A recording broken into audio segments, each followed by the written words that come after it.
నందు గారు, చెప్పండి. అదేనండి, అప్పుగా. భలే వారే. అప్పుగా ఏంటి? అప్పుగా కాదు, మామూలుగానే ఇస్తాను. వడ్డీ కాదు కదా, అసలు కూడా తిరిగి ఇవ్వనక్కర్లేదు. ఫ్రీగా ఇవ్వడం ఏంటండి? ఎందుకలా? ఫ్రీగానా అంటే కాదనుకో, బదులుగా చీర తీసుకుంటాను. ఓ, చీరలు తీసుకుంటారా? సరేనండి, మీకు ఎన్ని కావాలో చెప్పండి, నేను నేసిస్తాను.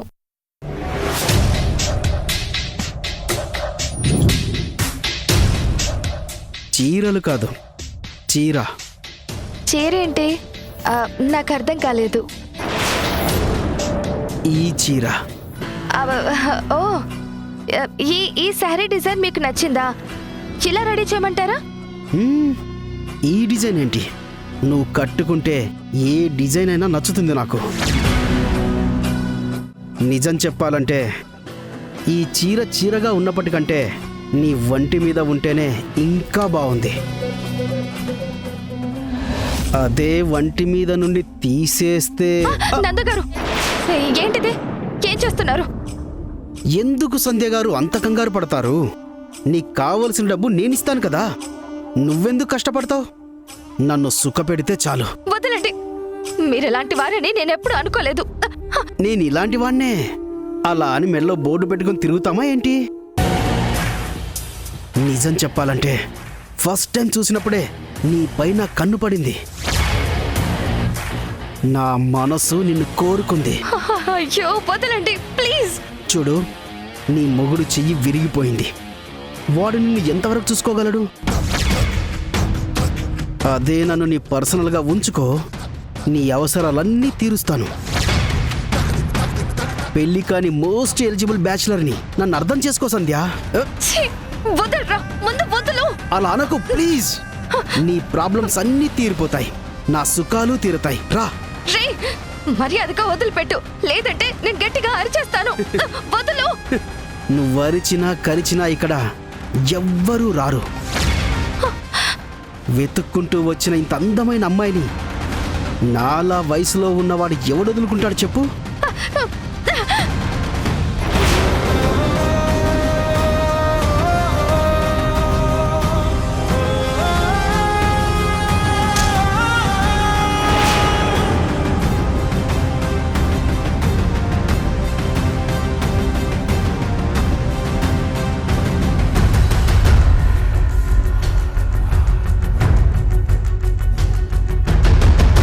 చుట్టుకోవాల్సిన చీర చేయి జారిపోయింది. ఛా!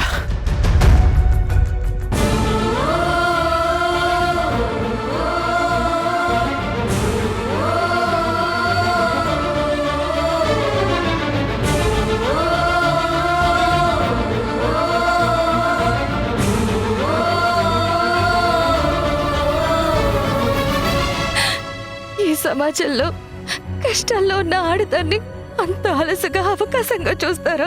ఆడది అవసరం కోసం వెళ్తే అందరూ మగవాళ్ళు ఆ విధంగానే ఆలోచిస్తారా?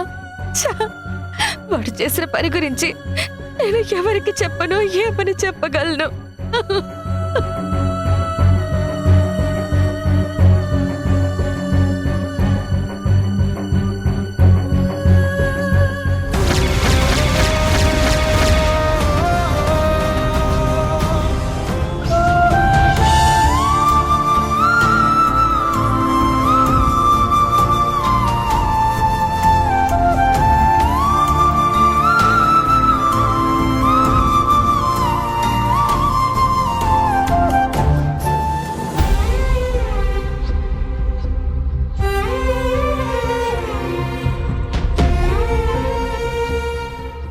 సంధ్య, ఏమైంది? ఇక్కడేం చేస్తున్నావు? వింధ్య,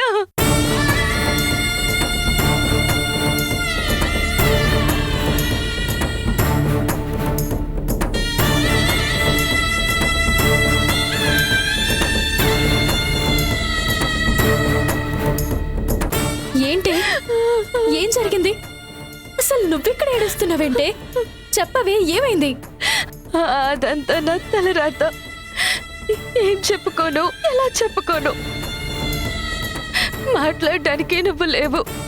నా బాధ పంచుకుందామంటే నువ్వు దూరం అవుతున్నావు. నా జీవితం అంతా తల కిందలైపోయినట్టుంది.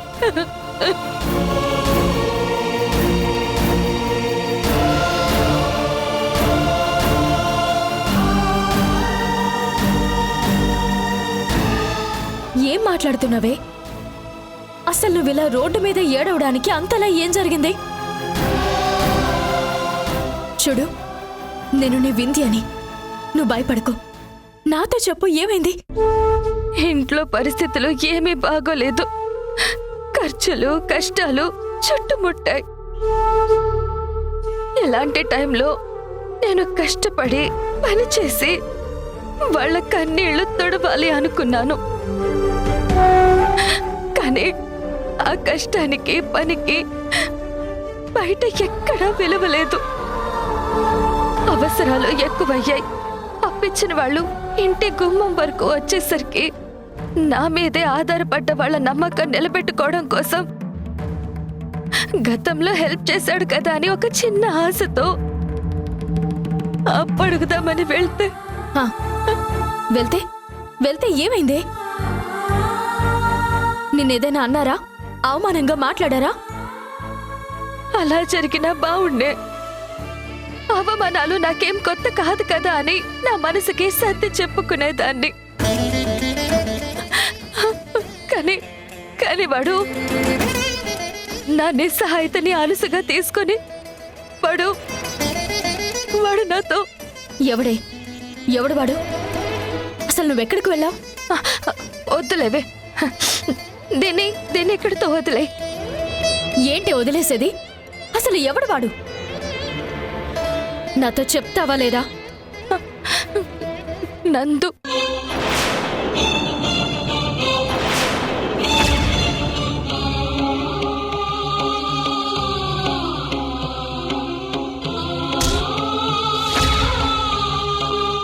నా జీవితంలో అన్నీ ఇలానే జరుగుతున్నాయి. అసలు నా తలరాతే ఇంత.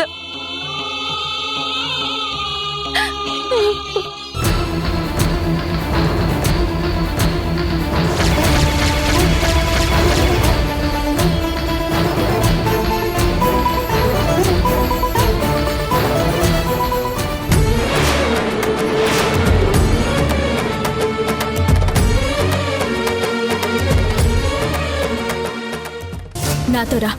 హే, వింధ్య వద్దు, మనం అక్కడికి వెళ్ళొద్దు. వాడు చాలా మూర్ఖుడు. ఆ, మూర్ఖుడైతే వదిలేసేలా ఏడుస్తూ కూర్చుంటావా? నువ్వు వదిలినా నేను మాత్రం వాడిని వదిలిపెట్టను. అయ్యో వింధ్య ప్లీజే, నా మాట వినవే. ఇప్పుడు నువ్వే నా మాట విను. వాడికి ఎంత ధైర్యం ఉంటే నా ఫ్రెండ్ ఒంటి మీద చెయ్యేస్తాడు? నా రక్తం మరిగిపోతుంది ఇక్కడ. ఈ రోజు వదలను వాణ్ణి. నన్ను నువ్వు ఆపద్దు ప్లీజ్. వింధ్య, ఇదిగో చూడు, నేను బాగానే ఉన్నాను కదా, తప్పించుకుని బయటపడ్డాను కదా. వాడి సంగతి ఆ దేవుడే చూసుకుంటాడు. మనం వదిలేద్దాం ప్లీజే, ప్లీజ్. దేవుడు చూసుకుంటాడని వదిలేస్తే ఈ రోజు అదృష్టం బాగుండి నువ్వు తప్పించుకున్నావు. కానీ రేపు వేరే అమ్మాయి వాడికి బలైపోతే ఆ పాపం ఈ రోజు వదిలేసినా నీదే అవుతుంది. వదిలేద్దామా చెప్పు? అలాంటి వాడికి ఎలా బుద్ధి చెప్పాలో నాకు బాగా తెలుసు. నువ్వురా. వింధ్య, రా.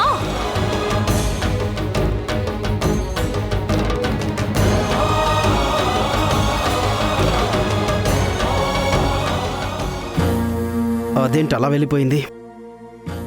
డబ్బు అవసరమనే కదా వచ్చింది. ఇలాంటి టైంలోనే ఏ ఆడదైనా లొంగిపోవాలి కదా. అవసరాల కోసమైనా ఆలోచించి వెనక్కి తిరిగి రావాలి మరి.